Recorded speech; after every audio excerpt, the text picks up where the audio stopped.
100కు పైగా దీర్ఘకాలిక సమస్యలకు ఎటువంటి ఆపరేషన్ దుష్ప్రభావాలు లేకుండా హోమియోపతి చికిత్స.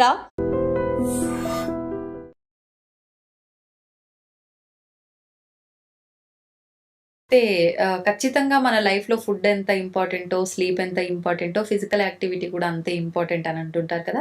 దాంట్లో భాగంగా తీసుకుంటే వాకింగ్ విషయానికొస్తే ఫుడ్ తిన్న తర్వాత వెంటనే వాకింగ్ చేయాలి ఒక 10 నిమిషాలైనా అని కొంతమంది చెప్తుంటారు.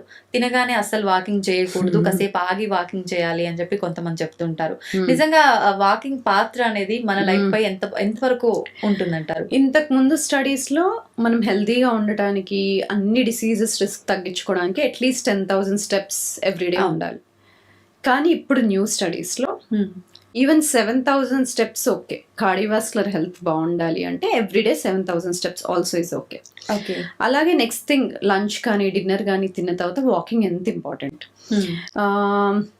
ఇప్పుడు చాలా స్టడీస్ జరిగాయి. కంటిన్యూస్ గ్లూకోజ్ మానిటర్స్, CGMs వేసుకొని వాకింగ్ చేయని వాళ్ళల్లో, వాకింగ్ చేసిన వాళ్ళల్లో తిన్న తర్వాత కంపారిజన్స్ చేస్తే, తిన్న తర్వాత వాకింగ్ చేసిన వాళ్ళల్లో పోస్ట్ ప్రాండియల్ బ్లడ్ షుగర్స్ అనేవి 20% తక్కువ స్పైక్ అయినాయి.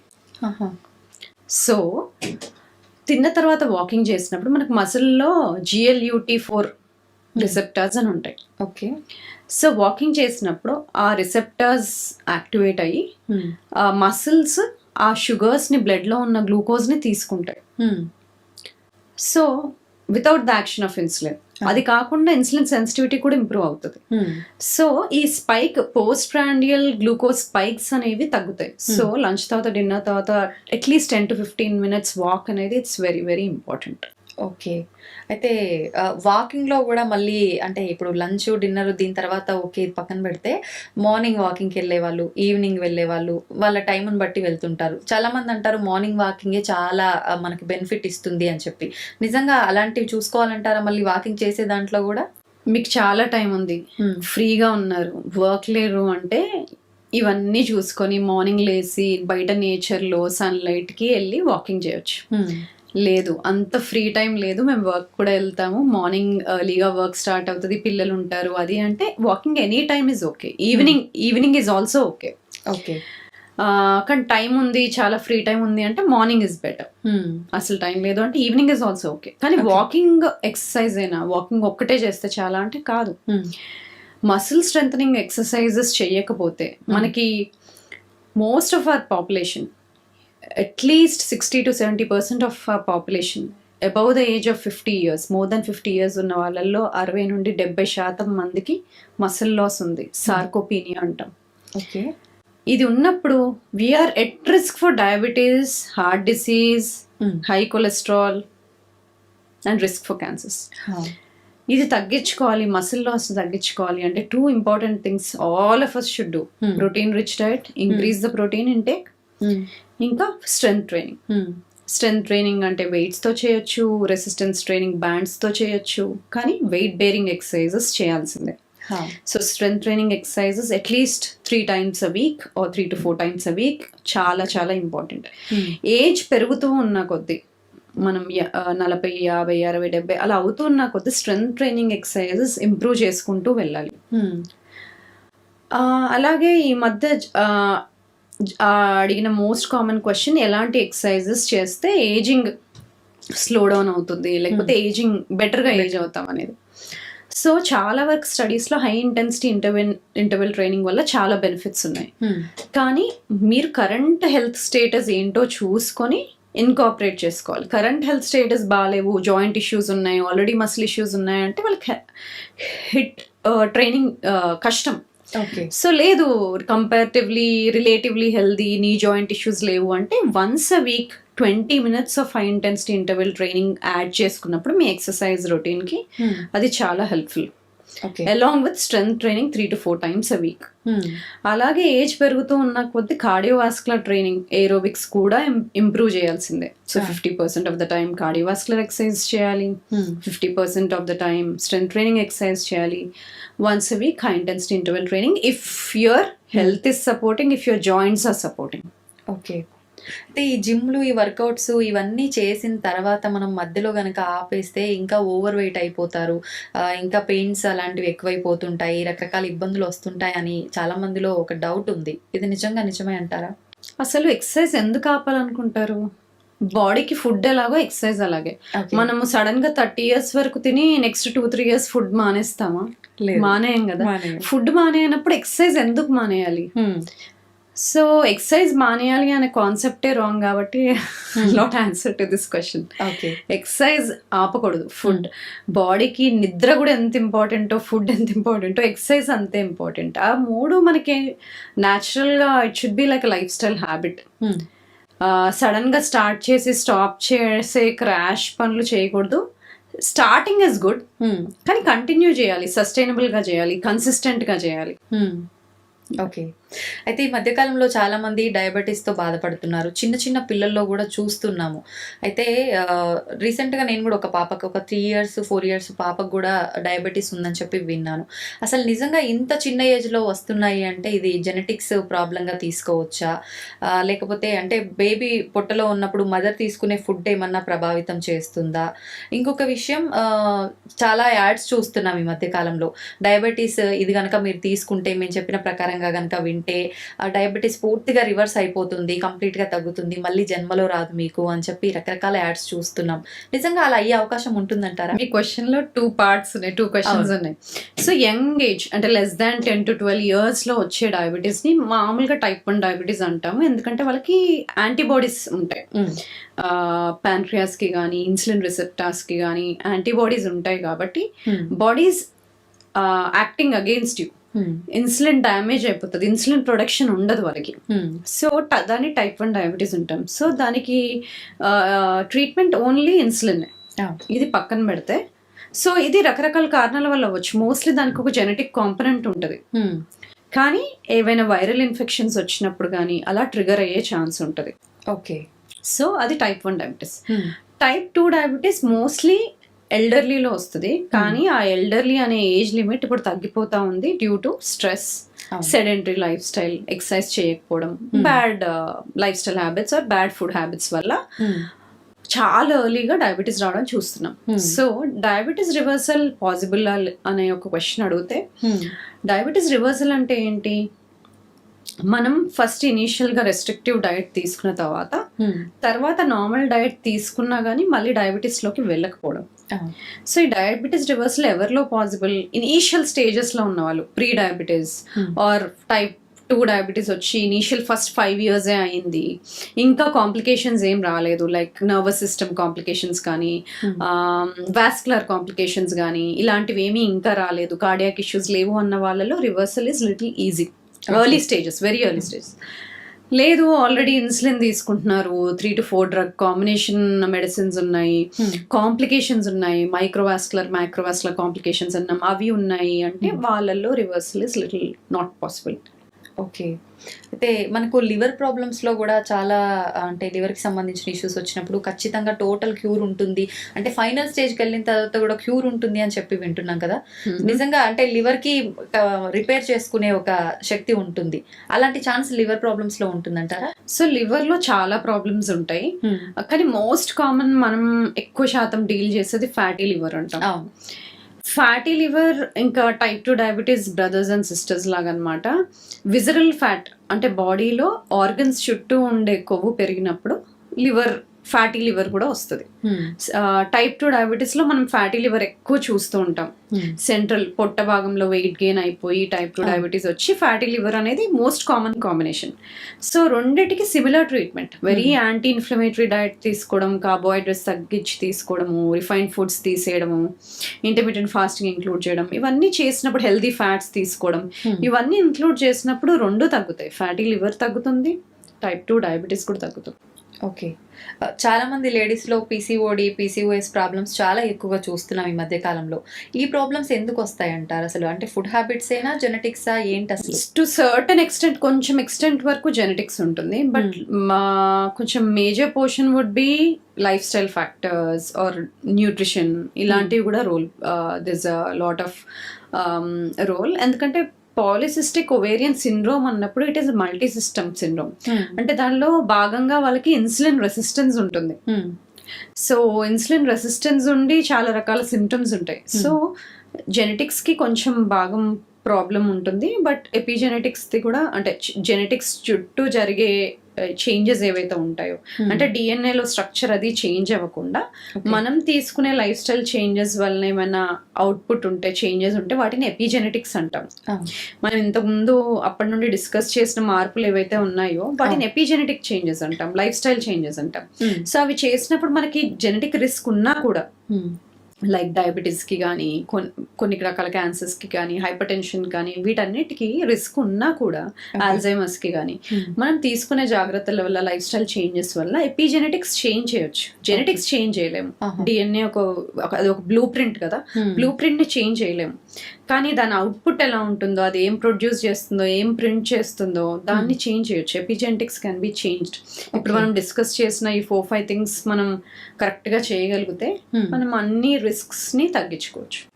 బాడీ డీటాక్స్ అంటారు. అయితే ఈ బాడీ డీటాక్స్ అంటే ఏంటి? ఈ మధ్య కాలంలో చాలా మంది వాటర్లో డైరెక్ట్గా జ్యూసెస్ పిండడం కాకుండా ముక్కలుగా కట్ చేసేసి ఇది డీటాక్స్ వాటర్ అని చెప్పి ప్రిపేర్ చేస్తున్నారు. నిజంగా ఇది వర్కౌట్ అవుతుందంటారా? అసలు ఎందుకు డీటాక్స్ చేయాలి? డీటాక్స్ ఉట్టి లివరే చేస్తుందని అందరు అనుకుంటారు, కానీ డీటాక్స్ అనేవి 5 ఆర్గన్స్ చేస్తాయి. Liver, lungs, kidneys, digestive system and sweat glands. Okay, ఇవన్నీ కూడా డీటాక్స్ చేస్తాయి. సో మనకి కాన్స్టిపేషన్ ఉండకపోవడం ఇంపార్టెంట్, యూరిన్ అవుట్పుట్ బాగుండడం ఇంపార్టెంట్, ఈజీఎఫ్ఆర్ అంటాం కిడ్నీ ఫంక్షన్ అసెస్ చేయడానికి, అది more than 90 ఉండడం ఇంపార్టెంట్.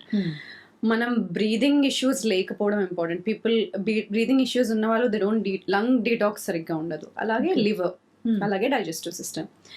సో ఎక్కువ శాతం డీటాక్స్కి రెమెడీస్, డీటాక్స్కి చిట్కాలు అన్నప్పుడు యూజువల్గా లివర్ని టార్గెట్ చేసి కానీ, లేకపోతే డైజెస్టివ్ సిస్టమ్ని టార్గెట్ చేసి కానీ, లేకపోతే కిడ్నీస్ని టార్గెట్ చేసి కానీ క్రియేట్ చేస్తూ ఉంటారు.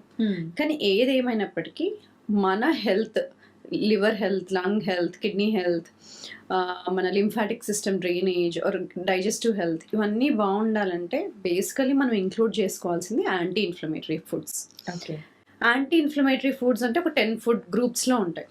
ఒకటి fibre rich whole grains like millets, quinoa, fibre rich, ఇవి యాంటీ ఇన్ఫ్లమేటరీ. అలాగే healthy fats, omega-3 rich foods, flax seeds, chia seeds, వీటిలో omega-3s ఎక్కువ ఉంటాయి. అలాగే ఫిష్ కూడా. ఇవి కాకుండా పాలిఫెనాల్ రిచ్ వెజిటబుల్స్, ఇంతకుముందుగా అనుకున్నాం కదా రకరకాల కూరగాయలు. అలాగే low GI fruits like berries, papaya, guava, ఇలాంటివి. ఇది కాకుండా హనీలో కూడా యాంటీ ఆక్సిడెంట్స్ ఎక్కువ ఉంటాయి. సో మోతాదుగా తీసుకోవాలి హనీ కూడా. సో ఇది కాకుండా లెగ్యూమ్స్, పప్పులు, రకరకాల పప్పులు, చోలే, శనగలు, అలాగే బొబ్బర్లు అంటాం కదా, ఇలాంటివన్నీ కూడా. అలాగే బ్లాక్ దాల్, వీటిల్లో కూడా యాంటీ ఆక్సిడెంట్స్ ఎక్కువ ఉంటాయి ఆర్ యాంటీ ఇన్ఫ్లమేటరీ. ఇది కాకుండా ఇండియన్ స్పైసెస్ మనం వాడుకుంటాం కదా,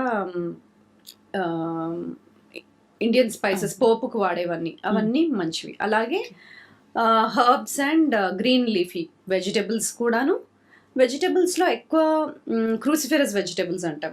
ఇంతకుముందు మనం అనుకున్నాం కదా cabbage, cauliflower, Brussels sprouts, broccoli, ఇవి. వీటితో పాటు బీట్రూట్, స్వీట్ పొటాటో, ఇవి.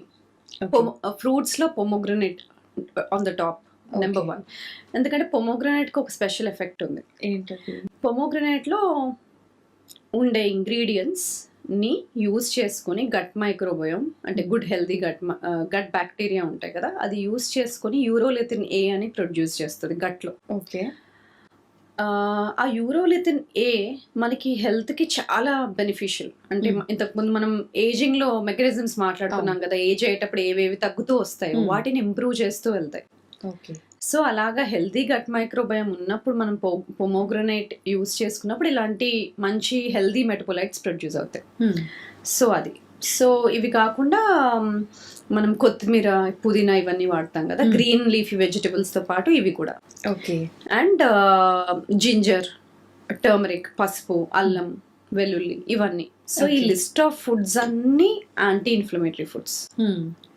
సో ఇవి తీసుకొని మిగతా తగ్గించేసినప్పుడు బాడీ ఆటోమేటిక్గా it will support all health systems, అన్ని సిస్టమ్స్ని హెల్దీగా ఉంచుతుంది.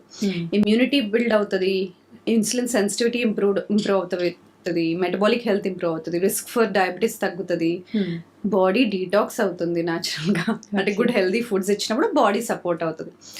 సో ఇవన్నీ తీసుకున్నప్పుడు దీన్ని యాంటీ ఇన్ఫ్లమేటరీ ఫుడ్స్ అంటాం. అలాగే దీనివల్ల ఏమవుతుందంటే మనం పొల్యూటెన్స్కి కానీ, ఎన్వైరన్మెంటల్ టాక్సిన్స్కి కానీ, హెవీ మెటల్స్కి కానీ, హెర్బిసైడ్స్, ఫంగిసైడ్స్ ఇవి ఎక్స్పోజ్ అయినప్పుడు బాడీ ఎక్కువ వాటిని డీటాక్సిఫై చేయగలుగుతుంది ఇలాంటి యాంటీ ఇన్ఫ్లమేటరీ ఫుడ్స్ తీసుకున్నప్పుడు. ఓకే, అంటే దేనికైనా ఫైట్ చేసే ఒక శక్తి అనేది వస్తుంది ఆటోమేటిక్ గా ఫుడ్ ద్వారా. మళ్ళీ ప్రత్యేకించి జాగ్రత్తలు అవసరం లేదు, ఇంకా ఇలా ఇది ఫాలో అవుతాయి. ఓకే, ఇప్పుడు ఇవన్నీ తినకపోవడము, డైట్లు అని చెప్పి డైట్లు చేయడము, లేదా అని అంటే మొత్తానికి స్కిప్ చేసి వర్క్ పైన ఫోకస్ పెట్టడము, వీటి వల్లే ఇవన్నీ వస్తున్నాయి. డైట్ అనే వర్డ్ ఎంత ఓవర్ యూజ్ అయిపోయింది అంటే, ఇలా హెల్దీగా తింటే నువ్వు డైట్ లో ఉన్నావా అని అడుగుతారు. అవును, కానీ అది హెల్దీగా బ్యాలెన్స్డ్ ఫుడ్ తినడం కదా, దానికి డైట్ అనే పేరు ఎందుకు ఉండాలి అనేది నాకు క్వశ్చన్. సో డైట్ లో ఉండడం అనేది కాదు, అది healthy lifestyle, part of your life. ఇలా హెల్దీగా బ్యాలెన్స్డ్ గా తినడము అనేది, then body will take care, repair mechanisms బాగుంటాయి, ఇన్ఫ్లమేషన్ ఉండదు, స్ట్రెస్ ని బెటర్ గా హ్యాండిల్ చేయగలుగుతాం ఇలాంటి ఫుడ్స్ తీసుకున్నప్పుడు. బాడీ రిలాక్స్డ్ గా ఉంటుంది, మూడ్ బాగుంటుంది, సో ఇమ్యూనిటీ బాగుంటుంది, all the healthy benefits of anti inflammatory foods.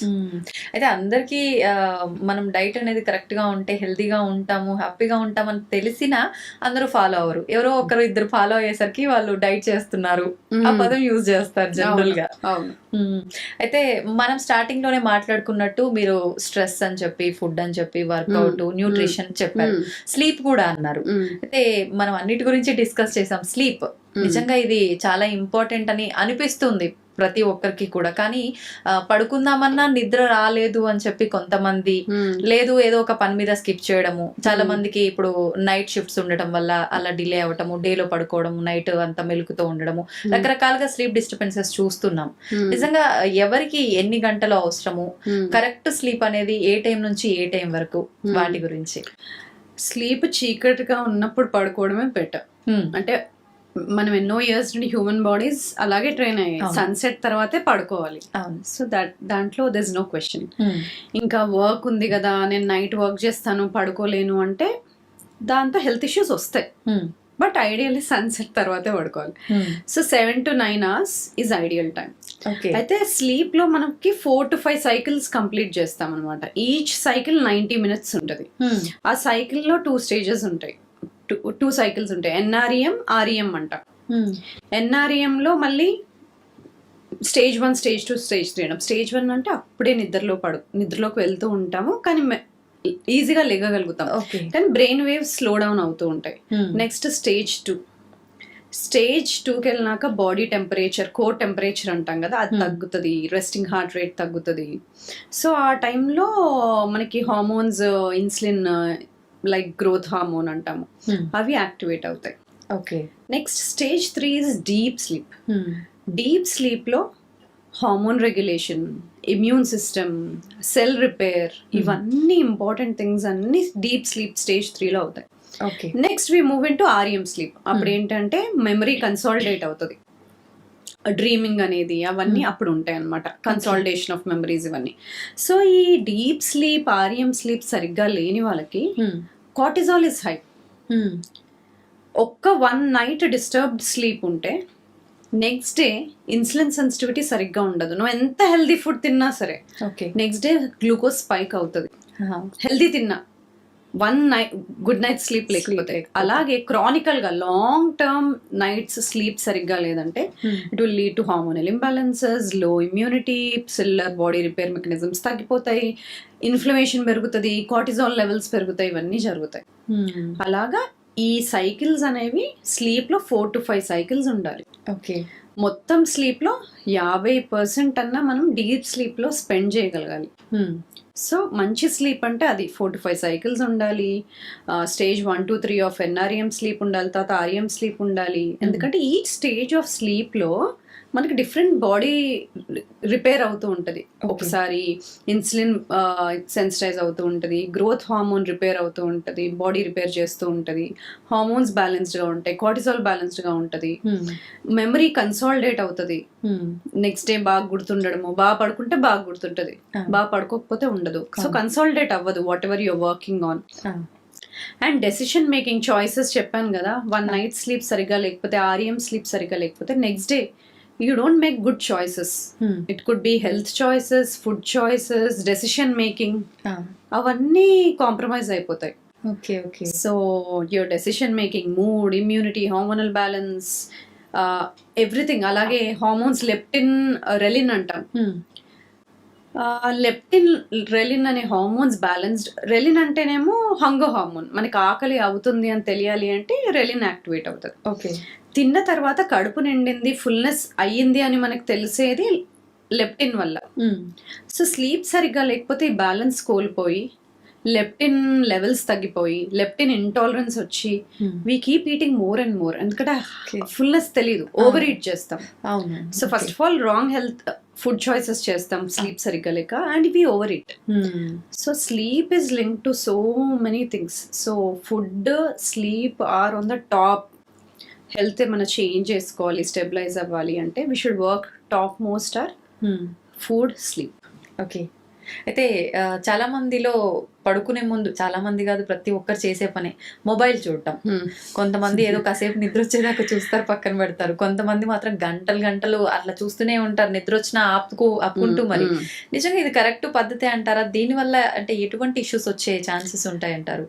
Natural గా బాడీకి తెలియాలి మనం నిద్రపోతున్నామని. అప్పుడే మెలటోనిన్ అనేది పీనియల్ గ్లాండ్ నుండి రిలీజ్ అయ్యి బాడీ స్లో డౌన్. చెప్పాను కదా డిఫరెంట్ స్టేజెస్ లో బాడీ ఎలా స్లో డౌన్ అవుతుందో. First brain waves, slow brain waves ఉంటాయి, తర్వాత హార్ట్ రేట్ తగ్గాలి, తర్వాత రెస్టింగ్ మన బాడీ ఇంటర్నల్ కోర్ టెంపరేచర్ తగ్గాలి. And for more videos, Please subscribe to iDream. Please subscribe to iDream. Please subscribe iDream. And please subscribe to iDream. For more videos, subscribe to iDream. please like, share and subscribe to the channel. Congratulations, iDream. Subscribe to iDream. Subscribe to iDream. So subscribe to iDream Media. iDream ki iDream team andarki huge congratulations. Please subscribe iDream Media. Please subscribe to iDream. Subscribe iDream. Please subscribe to iDream. iDream అంటే నా కళల channel subscribe చేసుకున్నారు, నోరు తిరుగుతలేదు. మీరైతే గంట గుర్తు కొట్టండి. For more such videos, please subscribe to iDream. Subscribe to iDream. Please subscribe to iDream. Please subscribe iDream Media. Please do subscribe to iDream. Please subscribe to iDream Media. For best entertainment and information, please subscribe iDream. And don't forget to subscribe to iDream.